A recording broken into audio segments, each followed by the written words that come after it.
Avance Valle Salvaje, capítulo 239. Una muerte, una partida y desesperación. Agobiado por el peso de las expectativas y consumido por una tormenta interna, Julio decide dar un giro definitivo a su destino. Ansía ser, al fin, el hijo que su padre siempre soñó, aunque para lograrlo deba arrasar con todo lo que se interponga en su camino. El lunes, en Valle Salvaje, su determinación lo lleva a tomar una decisión implacable: destruir de una vez por todas el vínculo entre Adriana y Rafael, sin importar el costo.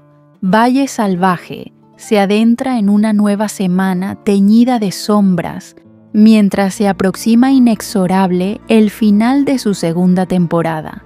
El próximo martes 26 de febrero, RTVE emitirá un capítulo que marcará un antes y un después, un episodio donde el destino golpea sin piedad y la muerte reclama su lugar en la historia.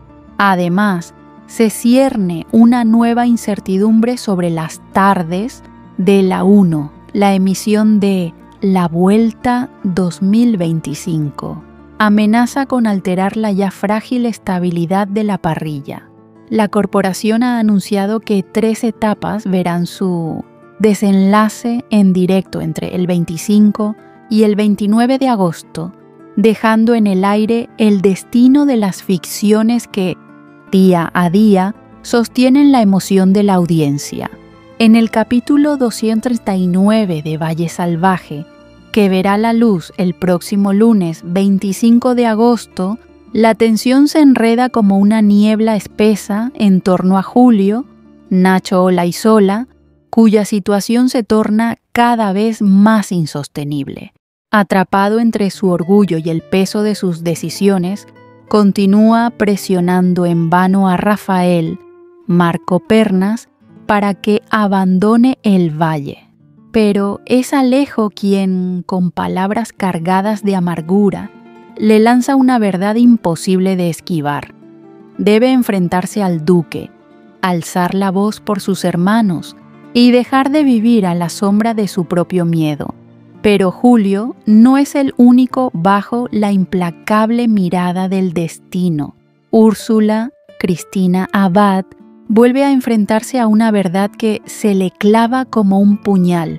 Ni Rafael ni Adriana, Rocío Suárez de Puga, están dispuestos a renunciar al amor que los une, un amor prohibido que desafía las normas, las lealtades y su propio dolor.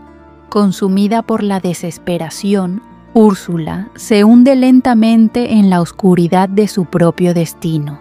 Incapaz de encontrar otra salida, toma una decisión tan irreversible como sombría: cumplir con el mandato de su tía a cualquier precio, incluso si eso significa arrebatarle la vida a Adriana. Con el alma desgarrada y la razón tambaleante, intenta arrastrar consigo a Ana, una joven doncella cuya inocencia tiembla frente al abismo de la crueldad. Aterrada, Ana apenas puede sostener la mirada de Úrsula, cuyo rostro ya no refleja duda, sino la tristeza resignada de quien ha cruzado el umbral del perdón. Mientras tanto, Bernardo se desnuda emocionalmente ante Irene, dejando al descubierto una herida que ya no puede ocultar. Con voz quebrada, le confiesa una verdad que lo consume en silencio.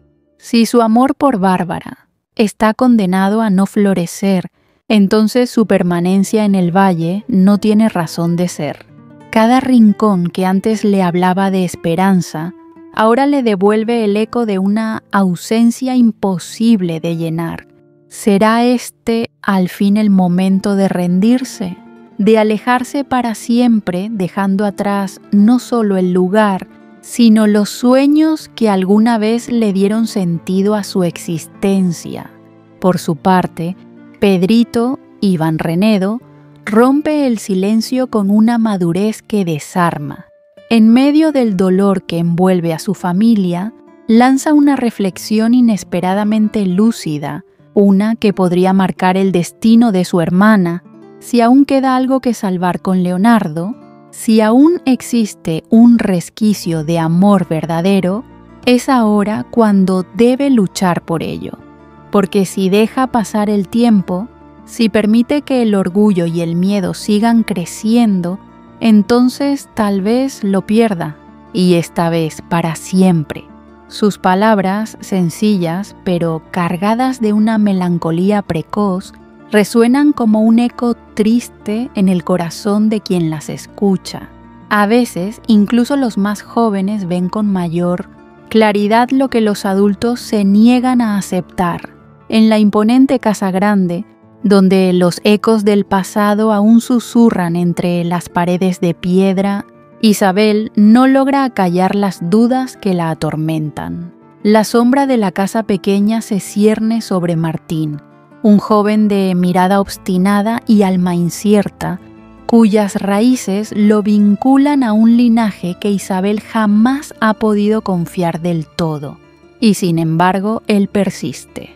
A pesar de las miradas esquivas y los silencios que pesan como siglos, Martín se aferra a su lugar como lacayo, como si en cada jornada, en cada gesto de lealtad silenciosa, intentara borrar el estigma de su origen.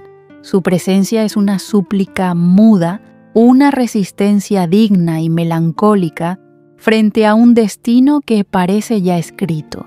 Pero en la casa grande nada se olvida, y el pasado, como el polvo en los rincones, siempre termina por volver. Y mientras las horas se deshacen en silencio bajo el cielo gris de Valle Salvaje, Victoria, Sabela Arán vuelve a señalar a Mercedes. Con la misma rabia contenida de siempre, acusándola una vez más de empujar a Bernardo hacia la partida. Para ella, todo parece tener una sola causa, una única culpable. Pero en el aire denso de la casa, donde las palabras no dichas pesan más que los gritos, se esconde algo más. Porque, ¿y si no fuera solo Mercedes? ¿Y si la decisión de Bernardo de marcharse estuviera tejida con hilos más oscuros, más profundos, imposibles de nombrar? Quizá no se trate únicamente de culpas ajenas, sino de heridas que nunca cerraron, de ausencias que jamás dejaron de doler. Y en ese silencio que lo envuelve todo, tal vez Bernardo no huye de Mercedes, sino de sí mismo.